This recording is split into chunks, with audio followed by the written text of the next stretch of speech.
Dans un tribunal tendu, un adieu se transforme en un défi rempli de mystères. Un homme marqué par la guerre lutte pour protéger son fidèle compagnon, symbole de courage et d'alliance. Des instincts aiguisés éveillent à des secrets cachés, présageant des dangers au-delà de la compréhension humaine. Au milieu du chaos, les mystères révélés laissent tout le monde sous le choc. Avant de vous émouvoir avec ce récit de suspense et de détermination, abonnez-vous à la chaîne pour plus d'histoires percutantes. Le tribunal militaire était bondé ce jeudi matin. Le sergent Thomas Leroy, dans son fauteuil roulant, ajustait nerveusement les médailles sur son uniforme, tout en attendant le début de l'audience. À ses côtés, Félix, un berger allemand au pelage noir et aux yeux attentifs, se tenait en posture vigilante, comme s'il était encore sur un champ de bataille. L'affaire qui serait jugée ce jour-là allait bien au-delà d'un simple transfert militaire. Pour Thomas, cela signifiait la possible séparation d'avec son compagnon le plus loyal, celui qui l'avait maintenu en vie durant les pires moments de sa carrière militaire. Félix n'était pas seulement un chien de guerre, il était son gardien, son confident, et la raison pour laquelle il trouvait encore la force d'avancer après l'accident qui l'avait confiné au fauteuil roulant. « Levez-vous pour l'entrée du colonel Pierre Dupont », annonça l'huissier de justice. Le silence envahit l'environnement tandis que le magistrat, un homme à l'allure austère et aux cheveux grisonnants, prenait place à la table principale. Thomas sentit un pincement au cœur lorsque les premiers documents commencèrent à être lus.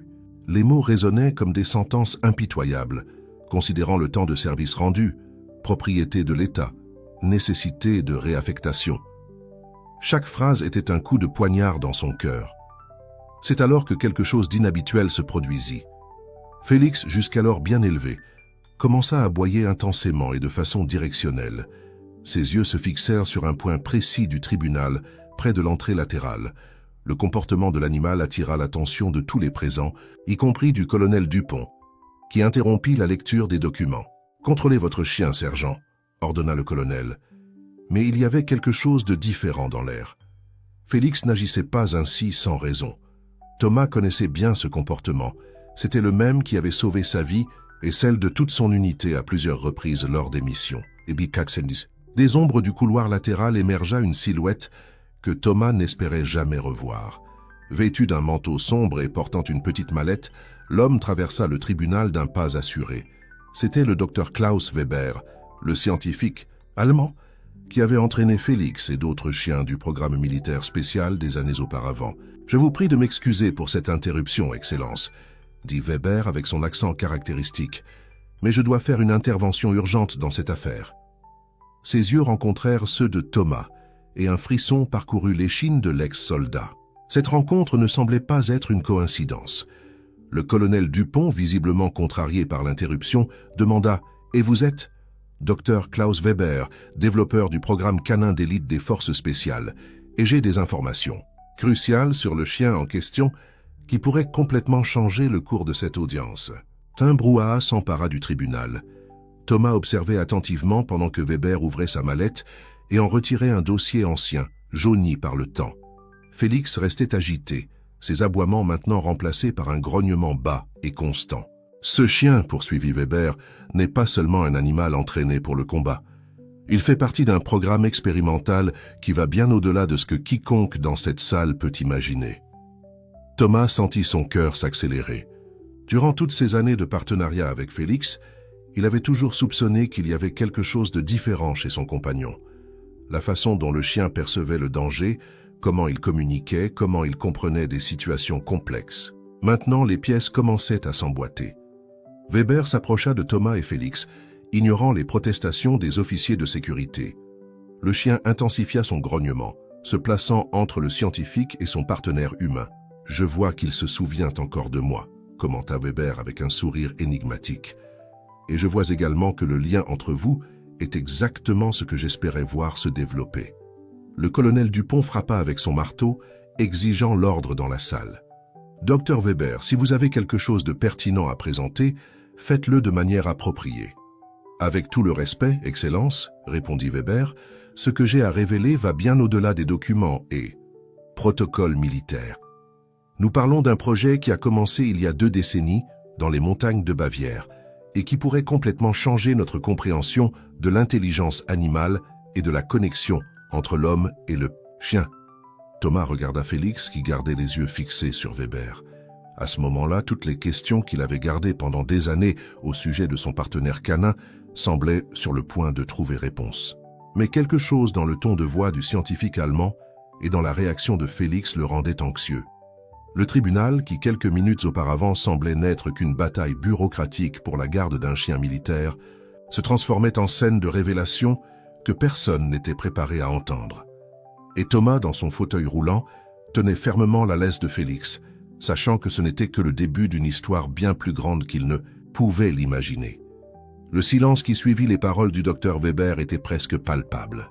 Tous les yeux dans le tribunal alternaient entre le scientifique allemand, le sergent Thomas et Félix, qui restaient en position d'alerte. Le colonel Dupont, se remettant du choc initial, fut le premier à briser le silence.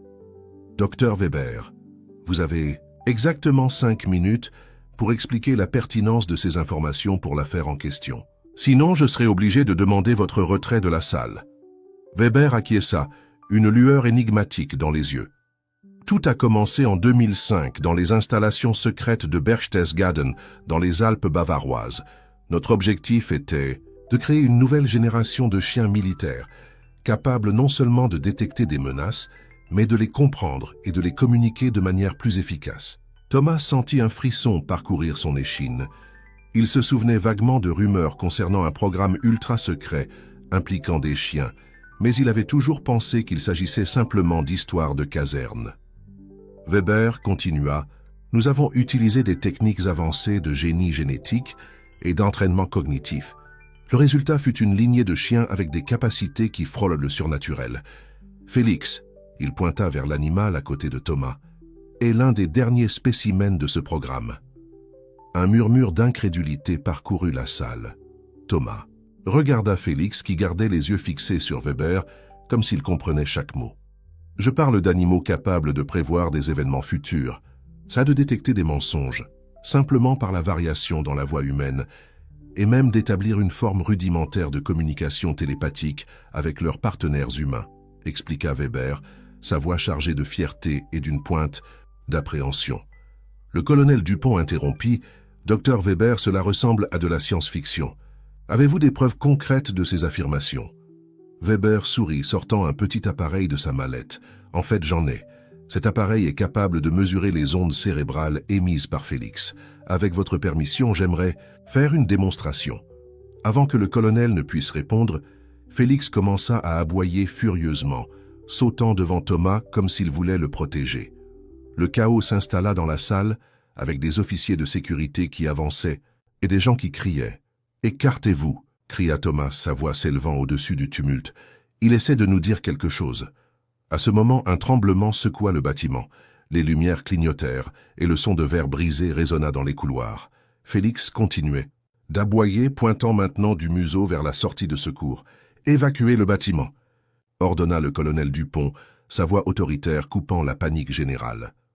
Thomas, avec l'aide de Félix, commença à manœuvrer son fauteuil roulant vers la sortie. Weber courut pour l'aider, mais fut retenu par 2 officiers de sécurité. « Vous ne comprenez pas !» cria le scientifique allemand tandis qu'il était traîné au loin. « Félix a prévu cela. Il essaie de nous sauver tous. » Alors que les gens couraient hors du tribunal, Thomas et Félix se retrouvèrent piégés au milieu du chaos. L'ex-soldat luttait pour déplacer son fauteuil entre les décombres qui commençaient à tomber du plafond. « Va, Félix !» cria Thomas, craignant pour la vie de son partenaire. « Sauve-toi !» Mais le chien refusa de le quitter. Avec une force surprenante, Félix saisit la manche de l'uniforme de Thomas avec ses dents et commença à tirer, l'aidant à passer les obstacles. Tandis qu'ils avançaient lentement vers la sortie, Thomas ne put s'empêcher de penser aux paroles de Weber. Était-il possible que Félix ait réellement prévu le danger? Et de quoi d'autre son fidèle compagnon était-il capable? Le son des sirènes remplissait l'air quand ils réussirent enfin à sortir du bâtiment. Des ambulanciers et des pompiers couraient d'un côté à l'autre, s'occupant des blessés et combattant de petits foyers d'incendie. Thomas regarda Félix, qui était maintenant assis à ses côtés, vigilant comme toujours. « Qu'es-tu vraiment, mon ami ?» murmura-t-il, caressant la tête de l'animal. À ce moment, Ses yeux rencontrèrent ceux de Weber qui étaient soignés par des ambulanciers à quelques mètres de distance. Le scientifique allemand fit un geste subtil, indiquant que cette conversation n'était pas encore terminée. Alors que la poussière retombait et que la réalité de ce qui venait de se passer commençait à s'établir, Thomas réalisa que sa lutte pour garder Félix à ses côtés s'était transformée en quelque chose de bien plus grand. Maintenant, il ne luttait pas seulement contre la bureaucratie militaire, mais plongeait également dans un monde de secrets scientifiques et de capacités canines inexplicables. Ce qui avait commencé comme une simple audience de transfert s'était transformé en prélude d'une aventure qui promettait de défier tout ce que Thomas croyait savoir sur son partenaire à quatre pattes et sur lui-même. Le chaos qui suivit l'incident au tribunal dura des heures. Thomas et Félix furent conduits dans un abri temporaire monté par les autorités militaires dans un gymnase proche. L'endroit était rempli de personnes désorientées, certaines blessées, d'autres en état de choc. Médecins et infirmiers couraient d'un côté à l'autre, prodiguant les premiers soins. Thomas observait tout avec un mélange d'inquiétude et d'incrédulité. Félix restait à ses côtés, alerte, comme s'il attendait encore un danger imminent. Soudain, une voix familière coupa le brouhaha ambiant. « Sergent Leroy !» C'était la lieutenant Sophie Martin, une jeune officière que Thomas connaissait de l'époque de son entraînement. Elle s'approcha rapidement, un clipboard à la main et une expression sérieuse sur le visage. « Thomas, je suis contente que tu ailles bien, » dit-elle, sa voix trahissant un léger tremblement. « J'ai besoin que tu viennes avec moi immédiatement. Ordre supérieur. » Thomas fronça les sourcils. « Que se passe-t-il, Sophie? Nous venons à peine de sortir d'une catastrophe et on donne déjà des ordres. » Sophie regarda nerveusement autour d'elle avant de répondre à voix basse. « C'est à propos du docteur Weber et... Eh bien, à propos de Félix. Le haut commandement veut te parler. Maintenant. » Un frisson parcourut l'échine de Thomas. Il savait que les révélations de Weber au tribunal ne passeraient pas inaperçues, mais il ne s'attendait pas à une réaction aussi rapide. « Et Félix ?» demanda-t-il, plaçant sa main de manière protectrice sur la tête du chien. « Il vient avec nous, » répondit Sophie, se déplaçant déjà pour pousser le fauteuil roulant de Thomas. En fait, il est une partie fondamentale de cette conversation. Tandis qu'ils étaient guidés hors du gymnase, Thomas remarqua la présence discrète mais reconnaissable d'agents de sécurité les entourant. Quelque chose d'important se passait et il était au centre de tout cela. Ils furent conduits vers un bâtiment adjacent, apparemment intact après le tremblement. Dans l'ascenseur, Sophie inséra une carte spéciale et tapa un code, les menant à un étage souterrain dont Thomas ignorait l'existence. Les portes s'ouvrirent, révélant un centre de commandement de haute technologie.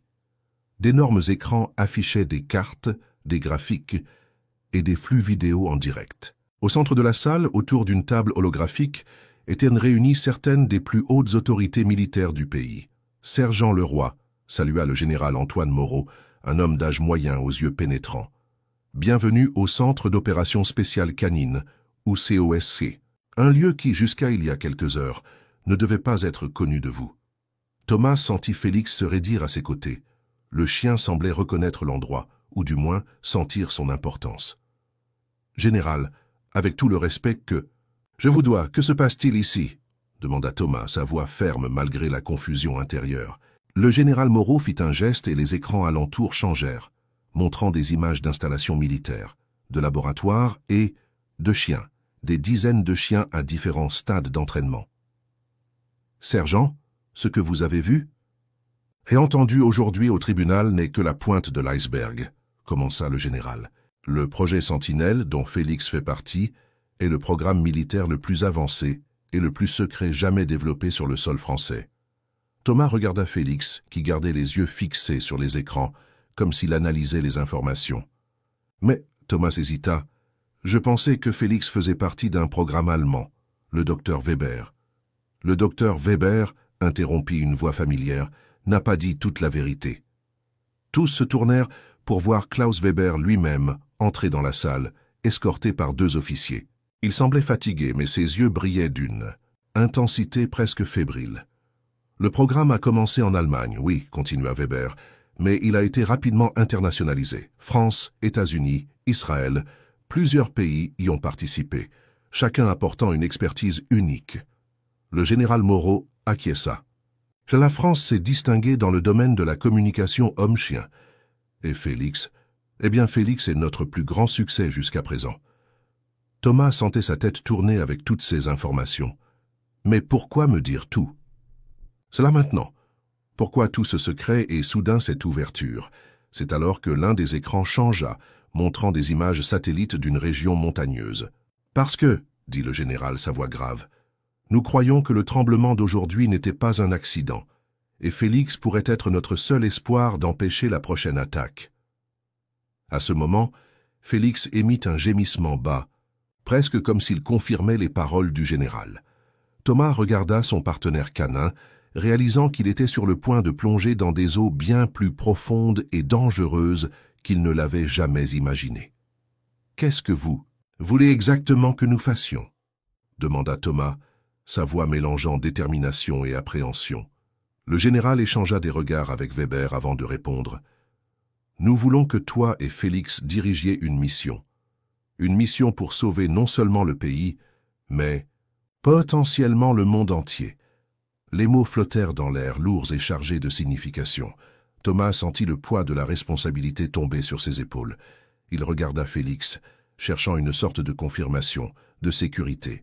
Le chien lui rendit son regard, ses yeux intelligents semblant dire « Nous sommes ensemble dans cette affaire, partenaire. » Et ainsi, au milieu du chaos d'une journée qui avait commencé comme une simple audience de transfert, Thomas et Félix se retrouvèrent au seuil d'un voyage qui testerait non seulement leurs compétences, mais aussi les limites de ce qu'ils croyaient possible dans la relation entre hommes et chiens. Le silence qui suivit les paroles du général Moreau fut rompu par le son doux de doigts tapant sur un clavier. Une femme d'âge moyen, portant une blouse blanche sur son uniforme militaire, s'approcha de la table holographique. « Permettez-moi de vous présenter la docteure Élise Rousseau, notre principale scientifique sur le projet Sentinelle, » dit le général. Élise fit un bref signe de tête avant de commencer son explication. « Sergent Leroy, ce que vous devez comprendre, c'est que Félix n'est pas seulement un chien exceptionnellement entraîné. Il est le résultat d'années de recherche en génétique avancée et en neurotechnologie. Des images de séquences d'ADN et de cartographie cérébrale complexes apparurent sur les écrans tout autour. Thomas observait, fasciné et un peu effrayé. Pour simplifier, continua Élise, Félix possède des capacités qui vont bien au-delà de la compréhension humaine commune.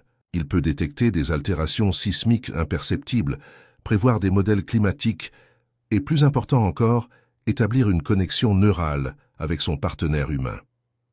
Thomas regarda Félix, qui gardait les yeux fixés sur lui, comme s'il voulait confirmer les paroles de la scientifique. Connexion neurale, vous voulez dire télépathie? Élise sourit légèrement. Pas exactement de la télépathie, mais quelque chose de proche. Avec l'entraînement adéquat, toi et Félix pourrez partager des sensations, des émotions et même des fragments de pensée.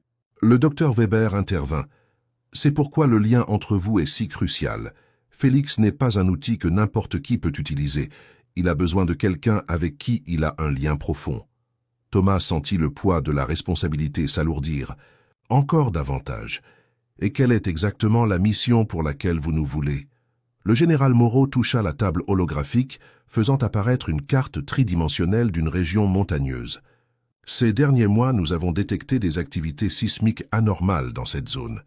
Initialement, nous pensions qu'elles étaient naturelles, mais maintenant,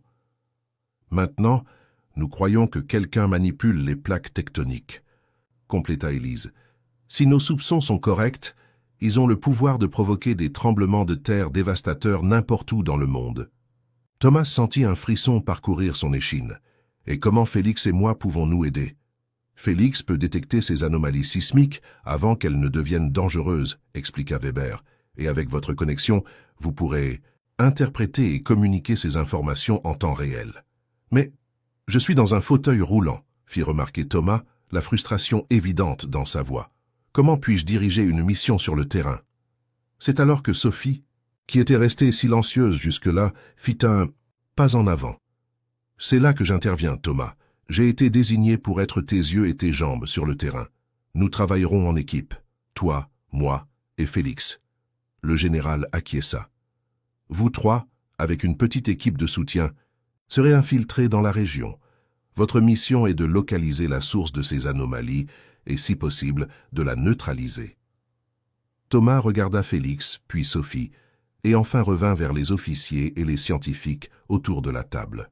Il savait qu'il était sur le point de s'embarquer dans quelque chose de bien plus grand qu'il ne l'avait jamais imaginé. « Quand commençons-nous » demanda-t-il, sa voix ferme malgré le tourbillon d'émotions en son fort intérieur. « Immédiatement » répondit le général. « Vous avez 48 heures pour vous préparer. Drodre-Rousseau et Dr Weber travailleront avec vous et Félix pour accélérer le processus de connexion neurale. Lieutenant Martin, vous recevrez un briefing complet sur la mission et l'équipement nécessaire. » Tandis que tous s'activaient pour entamer les préparatifs, Thomas sentit Félix appuyer doucement sa tête contre sa jambe. En regardant dans les yeux du chien, il vit non seulement de la loyauté, mais aussi une intelligence profonde et une détermination inébranlable. « Nous sommes ensemble dans cette affaire, partenaire », murmura Thomas, caressant la tête de Félix. Le chien émit un léger aboiement, comme s'il répondait « Nous l'avons toujours été ». Les 48 heures suivantes furent un tourbillon d'activités. Thomas fut soumis à une série d'examens médicaux et de tests psychologiques, tandis que Félix passa par des évaluations physiques et cognitives. Là, Drodre-Rousseau les guida à travers des sessions intensives de synchronisation neurale, un processus que Thomas trouva à la fois fascinant et déconcertant. Lors d'une de ces séances, connecté à Félix par une série d'électrodes, Thomas expérimenta pour la première fois la sensation de voir à travers les yeux du chien. Ce fut une expérience bouleversante, des couleurs plus vives, des odeurs intenses et une perception aiguisée du mouvement qui le rendit presque étourdi. « C'est incroyable », haleta Thomas, retirant les électrodes après la séance. Élise sourit, et ce n'est que le début. Avec le temps et la pratique, vous serez capable de partager non seulement des sensations, mais aussi des intentions et même des fragments de mémoire. Pendant ce temps, Sophie travaillait sans relâche aux préparatifs logistiques de la mission. Cartes, équipements de communication, provisions, tout était méticuleusement planifié et vérifié. La veille du départ, Thomas trouva un moment de calme avec Félix. Assis ensemble dans la zone extérieure du complexe, sous un ciel étoilé, l'homme et le chien semblaient contempler le poids de la mission qui les attendait. « Tu sais, Félix, » dit Thomas, sa voix presque un murmure, « quand j'ai été blessé au combat et confiné à ce fauteuil, je pensais que mes jours de service au pays étaient terminés, mais nous voilà sur le point de nous embarquer dans la mission la plus importante de nos vies. » Félix le regarda, ses yeux reflétant les étoiles au-dessus d'eux. Thomas ressentit une vague d'émotion, pas seulement la sienne, mais aussi celle du chien. C'était un mélange d'appréhension, d'excitation et, par-dessus tout, d'une confiance inébranlable l'un envers l'autre. « Peu importe ce qui arrive, » continua Thomas, sa main reposant sur le cou de Félix. « Nous l'affronterons, ensemble, comme nous l'avons toujours fait. » À ce moment, sous le vaste ciel nocturne, Thomas sentit que, malgré toutes les incertitudes et les dangers qui les attendaient, il y avait une chose dont il pouvait être absolument certain. Le lien entre lui et Félix était plus fort que n'importe quel défi qu'ils pourraient rencontrer. Avec cette certitude au cœur, ils se préparèrent pour le lendemain, prêts à plonger dans l'inconnu et à affronter ce que le destin leur réservait. L'hélicoptère. Militaire fendait le ciel de l'aube, son bruit étouffé par la technologie de pointe. À l'intérieur de l'aéronef, Thomas, Félix, Sophie et une petite équipe d'élite se préparaient pour le débarquement. Le silence entre eux était palpable, chargé de tension et d'attente. 2 minutes avant le point d'insertion, annonça le pilote via le système de communication. Thomas ajusta l'équipement spécial sur son fauteuil roulant, une version modifiée et renforcée conçue pour les terrains difficiles. À ses côtés, Félix était équipé d'un gilet tactique rempli de capteurs et d'un petit dispositif de communication attaché à son collier. Sophie effectua une dernière vérification des équipements. « Rappelez-vous, » dit-elle, sa voix ferme, « notre objectif principal est de localiser la source des anomalies sismiques. Engagement hostile seulement en dernier recours. » L'hélicoptère se posa doucement dans une clairière cachée dans les montagnes. L'équipe débarqua rapidement, disparaissant dans les ombres de la forêt dense. Thomas, avec l'aide de Sophie, manœuvra son fauteuil à travers le terrain irrégulier, tandis que Félix guidait le chemin, ses sens aiguisés scrutant l'environnement. Au fur et à mesure qu'ils avançaient dans la forêt, Thomas commença à ressentir quelque chose d'étrange. C'était comme s'il pouvait percevoir le pulsement même de la terre sous eux. Il regarda Félix et vit que le chien était également en alerte, ses oreilles bougeant subtilement. « Vous sentez ça ?» chuchota Thomas au groupe. Sophie fronça les sourcils. « Sentir quoi ?»« C'est comme une vibration, très subtile, mais elle est là, » expliqua Thomas, se concentrant sur la sensation. Soudain, Félix s'arrêta, ses oreilles dressées et son corps tendu. Thomas ferma les yeux, essayant de se syntoniser avec ce que le chien percevait. C'est alors qu'une image mentale surgit dans son esprit, un réseau de tunnels souterrains pulsant d'énergie. « Il y a quelque chose en dessous de nous, » dit Thomas, ouvrant les yeux.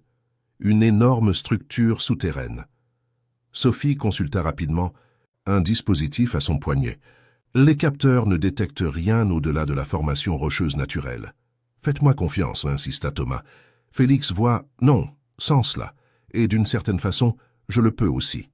L'équipe échangea des regards inquiets, mais des années d'entraînement les avaient préparés à faire confiance dans des situations inhabituelles. Suivant les indications de Thomas et Félix, ils commencèrent à chercher une entrée cachée. Ce fut Félix qui trouva en premier. Le chien commença à creuser furieusement à un endroit précis, révélant une écoutille métallique camouflée sous des couches de terre et de végétation. « Incroyable !» murmura l'un des membres de l'équipe, tandis qu'il travaillait pour ouvrir l'écoutille. Le passage révéla un escalier qui descendait profondément dans l'obscurité. Des lumières tactiques furent activées, révélant un tunnel de haute technologie, en net contraste avec la nature sauvage au-dessus. « Comment allons-nous descendre avec le fauteuil ?» demanda Sophie, préoccupée. Thomas sourit, activant un mécanisme dans son fauteuil. À la surprise de tous, il se transforma en quelque chose ressemblant à un exosquelette compact. « Courtoisie de la Dreveux Rousseau », expliqua-t-il, se levant avec l'aide du dispositif. « Je ne peux pas courir un marathon, mais je peux me déplacer dans des espaces étroits. » Lentement, le groupe commença à descendre par l'escalier avec Félix, en tête. Au fur et à mesure qu'ils avançaient, la sensation de vibration que Thomas ressentait devenait plus intense. Il pouvait voir que Félix était aussi de plus en plus alerte. Après ce qui sembla une éternité de descente, ils arrivèrent à un vaste complexe souterrain. Des couloirs s'étendaient dans toutes les directions et le son distant de machinerie lourde résonnait contre les murs. « C'est beaucoup plus grand que ce que nous attendions », chuchota Sophie, consultant une carte holographique sur son dispositif, au poignet. « Nous n'avons aucune information sur tout cela. » Thomas ferma à nouveau les yeux, essayant de se syntoniser avec Félix. Des images fragmentées passèrent dans son esprit, d'énormes machines, des cristaux pulsants d'énergie, et quelque chose d'autre, une présence.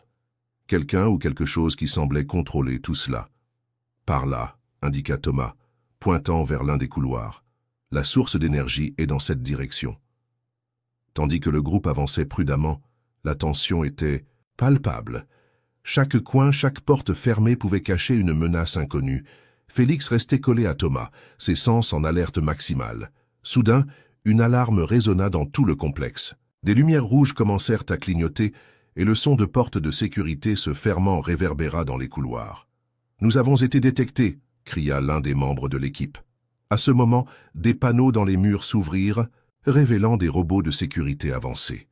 Ils se déplaçaient avec une agilité surprenante, encerclant le groupe. « Protégez Thomas et Félix !» ordonna Sophie, dégainant son arme. « Ils sont notre seule chance de réussir la mission. » Alors que le reste de l'équipe engageait le combat avec les robots, Thomas sentit une urgence venant de Félix. Le chien aboya une fois de façon aiguë et Thomas comprit instantanément. « Sophie !» appela-t-il. « Félix a trouvé un autre passage. Nous devons y aller maintenant. » Avec Sophie couvrant leurs arrières, Thomas et Félix se lancèrent dans un couloir latéral, laissant derrière eux le son de la bataille. Ils ne savaient pas ce qui les attendait plus loin, mais une chose était certaine.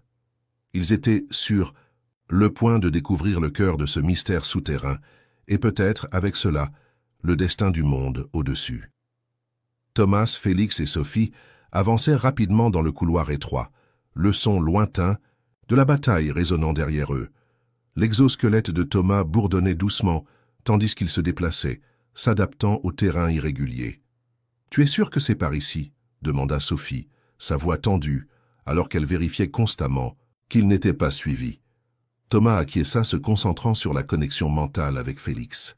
C'est comme s'il pouvait voir à travers les murs. Il y a quelque chose d'énorme juste devant, quelque chose de pulsant. Au fur et à mesure qu'ils avançaient, le couloir commença à s'élargir, débouchant sur une chambre colossale. Ce qu'ils virent les laissa bouche bée. Au centre de la chambre s'élevait une gigantesque structure cristalline, pulsant d'une énergie bleutée.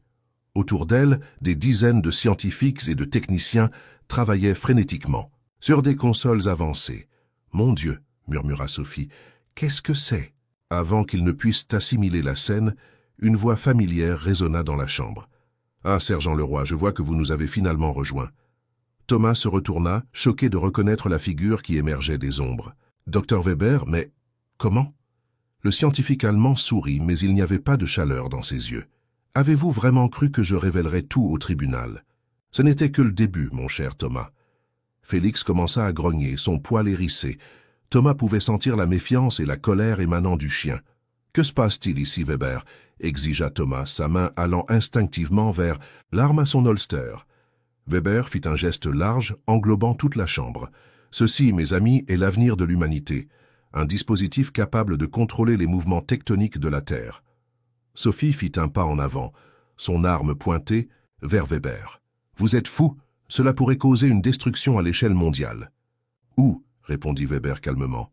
« Cela pourrait prévenir des catastrophes naturelles, créer de nouvelles terres cultivables, résoudre des problèmes de surpopulation, le pouvoir de façonner la planète elle-même. » Thomas sentit une vague de nausée en comprenant l'ampleur de ce qui se trouvait devant eux. « Qui est derrière tout ça ? Ça ne peut pas être seulement vous. » Weber rit. « Oh Thomas, vous n'avez aucune idée de la profondeur de ce terrier de lapin. Gouvernement, corporations, individus puissants, tous ont intérêt à contrôler l'avenir de la Terre. » À ce moment, un tremblement secoua la chambre. Des scientifiques coururent vers leurs consoles, criant des données et ajustant des contrôles. « Que se passe-t-il » cria Sophie, luttant pour maintenir son équilibre. Weber fronça les sourcils, courant vers l'une des consoles principales. « Impossible, le système ne devrait pas être actif maintenant. » Thomas ferma les yeux, se concentrant intensément sur sa connexion avec Félix. À travers les sens aiguisés du chien, il pouvait sentir quelque chose de plus, quelque chose que les instruments ne détectaient pas. « Ce n'est pas votre système, » dit Thomas, sa voix chargée d'urgence. « C'est la Terre, elle réagit. » Weber regarda Thomas, un mélange de fascination et de peur dans ses yeux. « Comment pouvez-vous savoir cela ?»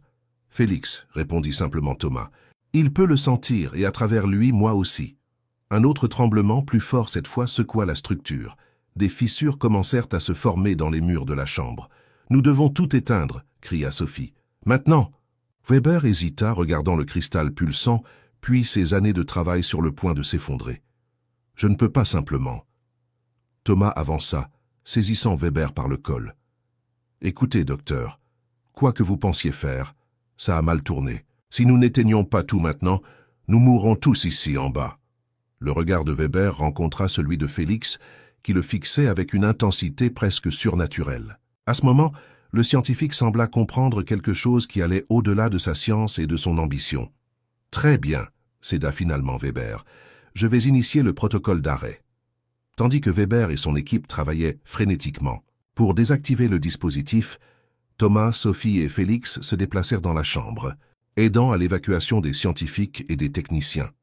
Le cristal au centre de la salle commença à pulser plus rapidement, sa lumière bleutée s'intensifiant à chaque seconde. Thomas pouvait sentir à travers Félix que quelque chose de catastrophique était sur le point de se produire. « Ce ne sera pas assez rapide, » murmura Thomas. Il se tourna vers Sophie. « Prends tous ceux que tu peux et sors d'ici. Félix et moi allons essayer de gagner plus de temps. »« Quoi ? Non !» protesta Sophie. « Je ne vais pas vous laisser ici. » Thomas sourit tristement. « Ce n'est pas un choix. Lieutenant, c'est un ordre. » À contre-cœur, Sophie acquiesça et commença à diriger l'évacuation. Thomas se tourna vers Félix, s'agenouillant à côté du chien. « D'accord, partenaire, » dit-il, sa voix tremblant légèrement. « Une dernière mission ensemble, sauvons le monde, qu'en dis-tu » Félix aboya une fois, ses yeux fixés sur ceux de Thomas. À ce moment, la connexion entre eux était plus forte que jamais. Ensemble, l'homme et le chien avancèrent vers le cristal pulsant, prêts à affronter l'inconnu et peut-être à faire le sacrifice ultime pour sauver d'innombrables vies. Le destin du monde pendait à un fil, et au centre de tout se trouvait l'incroyable partenariat entre un ex-soldat et son fidèle compagnon canin, unis par un lien qui transcendait la compréhension humaine. L'air dans la chambre était chargé d'électricité statique, des étincelles bleutées dansant autour du cristal géant.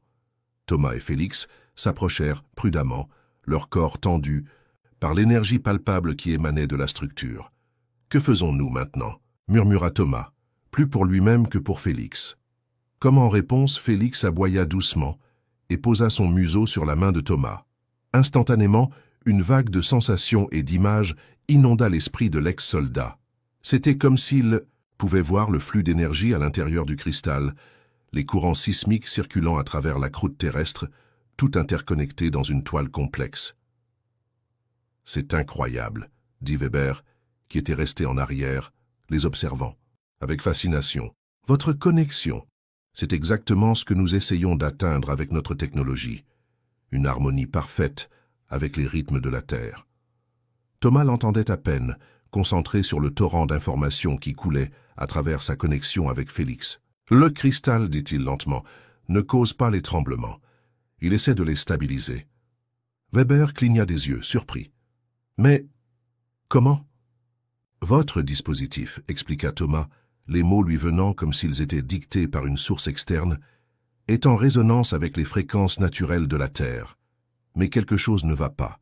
C'est comme si la Terre réagissait à une menace. » À ce moment, un autre tremblement secoua la chambre, plus violent que les précédents. Des morceaux du plafond commencèrent à s'effondrer autour d'eux. « Nous devons faire quelque chose !» cria Weber, courant vers l'une des consoles encore fonctionnelles.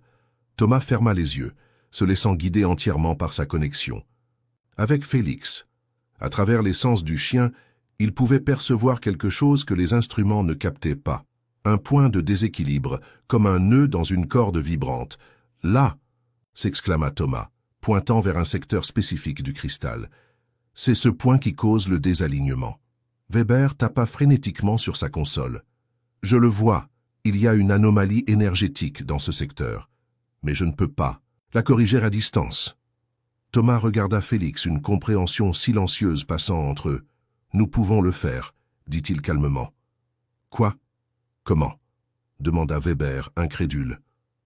Sans répondre, Thomas avança avec Félix vers le cristal. À mesure qu'ils approchaient, l'énergie autour d'eux s'intensifiait, faisant se hérisser les poils de Félix et grincer et crépiter l'exosquelette de Thomas. « Thomas, arrêtez !» cria Weber. « La radiation à cet endroit est mortelle. » Mais Thomas ne s'arrêta pas. Une main sur la tête de Félix et l'autre tendue vers le cristal, il ferma les yeux et se concentra. À ce moment, c'était comme si l'homme et le chien fusionnaient en une seule conscience, accordée au battement même de la planète. Un faisceau d'énergie bleutée s'étendit de la main de Thomas jusqu'au point critique du cristal. Félix aboya, un son profond et réverbérant qui sembla résonner à travers la terre elle-même. Toute la chambre trembla, non pas avec la violence des secousses précédentes, mais avec une vibration harmonique, comme si tout se réalignait. Weber observait bouche bée, tandis que les données sur sa console montraient une stabilisation rapide et inexplicable de tous les paramètres sismiques. Pendant plusieurs minutes qui semblèrent une éternité, Thomas et Félix restèrent connectés au cristal, leur corps brillant d'une aura bleutée. Puis, aussi soudainement que cela avait commencé, tout cessa. Le cristal cessa de pulser, les tremblements s'arrêtèrent, et un silence profond tomba sur la chambre. Thomas tituba en arrière, épuisé, s'appuyant sur Félix pour rester debout. Le chien, bien qu'également semblant fatigué, restait ferme, soutenant son partenaire. Weber courut vers eux, son visage mêlant étonnement et admiration. « Vous avez réussi. Mais comment ?» Thomas sourit faiblement, caressant la tête de Félix. Ce n'était pas nous, docteur. C'était la Terre. Nous avons simplement écouté. À ce moment, le son de pas précipité résonna dans la chambre. Sophie apparut menant une équipe de secours. Son visage s'illumina de soulagement en voyant Thomas et Félix vivants. « Les tremblements se sont arrêtés dans toute la région », s'exclama-t-elle. « Que s'est-il passé ici ?»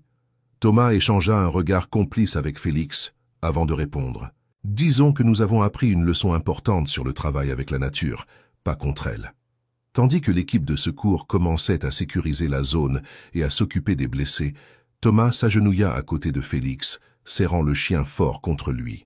Des larmes silencieuses coulèrent sur son visage, un mélange de soulagement, de gratitude et d'une compréhension profonde du lien unique qu'ils partageaient. Weber, observant la scène, semblait avoir vieilli de plusieurs années en quelques minutes. « J'étais tellement obsédé par le contrôle des forces de la nature, murmura-t-il, que j'ai oublié de l'écouter. Vous deux m'avez appris plus en quelques minutes que ce que j'ai appris en décennies de recherche. » Sophie s'approcha, posant une main sur l'épaule de Thomas. « Il est temps de partir. Il y a beaucoup à expliquer et à décider là-haut. » Thomas acquiesça, se levant avec l'aide de Félix. Alors qu'il marchait vers la sortie, il savait que rien ne serait plus comme avant. Le monde avait changé. Et avec lui, sa compréhension du lien spécial qu'il partageait avec Félix. Alors qu'ils remontaient à la surface, laissant derrière eux le complexe souterrain, Thomas réfléchissait au voyage incroyable qu'ils avaient vécu. Ce qui avait commencé comme une lutte pour garder Félix à ses côtés s'était transformé en une aventure qui avait sauvé d'innombrables vies et peut-être la planète elle-même. L'avenir était incertain, mais Thomas était sûr d'une chose. Tant qu'il aurait Félix à ses côtés, il n'y aurait pas de défi trop grand à affronter. 3 mois s'étaient écoulés depuis les événements dramatiques dans les profondeurs de la Terre. Le monde extérieur continuait de tourner, ignorant le danger qui avait failli le détruire. Pour Thomas et Félix, cependant, chaque jour apportait une nouvelle compréhension du lien profond qu'ils partageaient et du rôle qu'ils jouaient désormais. C'était une matinée ensoleillée lorsque Thomas conduisit son fauteuil roulant à travers les jardins du tout nouveau centre d'études sismiques et de communication interespèces. Félix trottait fidèlement à ses côtés, son pelage brillant sous le soleil. Le complexe, construit sur les ruines de l'ancien laboratoire souterrain, témoignait du changement de paradigme que le monde scientifique avait connu. « Sergent Leroy !» appela une voix familière. C'était la docteure Élise Rousseau, faisant signe avec enthousiasme tout en s'approchant. « Les résultats des derniers tests sont arrivés. Ils sont tout simplement extraordinaires. » Thomas sourit, caressant la tête de Félix. « Laissez-moi deviner, docteur. Félix a prédit un autre petit tremblement avant même que vos instruments ne le détectent. » Élise acquiesça, ses yeux brillants d'excitation. « Pas seulement ça. La précision de la localisation et de l'intensité s'améliore chaque jour. C'est comme s'il était en harmonie avec la planète elle-même, » compléta Thomas, échangeant un regard complice avec Félix. Depuis l'incident, Thomas et Félix étaient devenus le centre d'une étude révolutionnaire. Des scientifiques du monde entier venaient observer et tenter de comprendre la connexion unique entre l'ex-soldat et son chien, un lien qui transcendait la compréhension actuelle de la science. Alors qu'il marchait dans les couloirs du centre, Thomas réfléchissait à comment sa vie avait changé. Ce qui était autrefois une lutte pour garder Félix à ses côtés s'était transformé en une mission mondiale de protection et de compréhension de la planète. « Thomas !» appela une autre voix familière. C'était Sophie, maintenant capitaine Martin, dirigeant l'équipe de sécurité du centre. « Nous avons une vidéoconférence avec le Conseil de sécurité de l'ONU dans 10 minutes. Ils veulent une mise à jour sur le système d'alerte précoce. » Thomas acquiesça, se dirigeant vers la salle de conférence. Félix, comme toujours, le suivit de près. En entrant dans la salle, ils trouvèrent le docteur Weber déjà en train de préparer la présentation. Le scientifique allemand avait subi une profonde transformation depuis les événements dans la chambre souterraine. Abandonnant ses ambitions de contrôler les forces de la nature, il consacrait maintenant sa vie à étudier et respecter les rythmes naturels de la planète. « Ah, Thomas, Félix !» salua chaleureusement Weber. « Vous arrivez juste à temps. J'étais justement en train de revoir les données de la dernière prévision que nous avons faite. » L'écran de la salle s'illumina, montrant les visages sérieux des dirigeants mondiaux. Thomas respira profondément, pas encore totalement habitué à être le centre d'attention pour des questions d'une telle importance. Mondiale ? Mesdames et messieurs, commença-t-il avec Félix assis attentivement à ses côtés, au cours des 3 derniers mois, grâce à l'incroyable capacité de Félix et à notre connexion unique, nous avons pu prévoir et atténuer les effets de 17 événements sismiques significatifs dans le monde entier. Un murmure d'approbation parcourut l'assemblée virtuelle. Thomas continua, détaillant comment la combinaison de la sensibilité de Félix avec la technologie développée par l'équipe du centre révolutionnait la façon dont le monde gérait les catastrophes naturelles. Tout en parlant, Thomas ressentit une vague de fierté et de gratitude. Il regarda Félix, qui le fixait avec ses yeux intelligents et loyaux, et sourit. Qui aurait pu imaginer que cette audience de transfert, il y a tant de mois, les conduirait à ce moment? Après la conférence, Thomas et Félix sortirent sur la terrasse du centre, observant le coucher de soleil. Sophie et Weber les rejoignirent, chacun portant une coupe de champagne. Un toast, proposa Sophie, levant sa coupe, à un partenariat qui a sauvé le monde, et qui continue à le protéger chaque jour, ajouta Weber. Thomas sourit, levant sa propre coupe. Félix aboya doucement comme s'il participait aussi au toast. « Vous savez, dit Thomas regardant l'horizon, quand j'ai été blessé au combat, j'ai pensé que mes jours à faire la différence étaient terminés.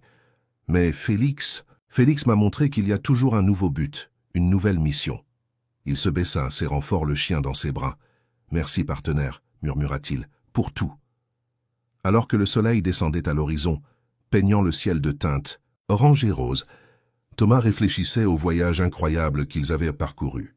D'un tribunal militaire au sauveur du monde, lui et Félix avaient prouvé que le lien entre humains et animaux pouvait être plus puissant et profond que quiconque pourrait l'imaginer. L'avenir réservait encore de nombreux défis, mais Thomas savait qu'avec Félix à ses côtés, il n'y avait rien qu'ils ne puissent affronter. Ensemble, ils avaient trouvé non seulement l'un l'autre, mais aussi un nouveau but, une nouvelle façon de servir et de protéger. Alors que les premières étoiles commençaient à parsemer le ciel nocturne, Thomas sourit à Félix. « Prêt pour une autre aventure, partenaire ?» Félix aboya joyeusement, remuant la queue. Et ainsi, côte à côte, l'homme et le chien se préparaient à affronter ce que l'avenir leur réservait, unis par un lien qui transcendait les mots, un lien forgé dans les profondeurs de la terre et dans les hauteurs de l'esprit humain. Fin de l'histoire, chers auditeurs. Nous espérons que le voyage de Thomas et Félix a touché vos cœurs et inspiré vos esprits. Pour continuer à explorer des histoires fascinantes sur les connexions extraordinaires entre humains et animaux, nous avons préparé une playlist spéciale que vous pouvez trouver en cliquant sur le lien à gauche. Si cette histoire vous a ému autant qu'elle nous a émus en la racontant, n'oubliez pas de vous abonner à notre chaîne et de laisser un like sur cette vidéo. Chaque jour, nous apportons des récits uniques qui explorent les merveilles et les mystères de la vie. Partagez vos propres histoires de connexion spéciales avec des animaux dans les commentaires ci-dessous. Qui sait, votre histoire pourrait être l'inspiration de notre prochaine grande aventure. À la prochaine et souvenez-vous, parfois nos plus grands héros ont 4 pattes et un cœur en or.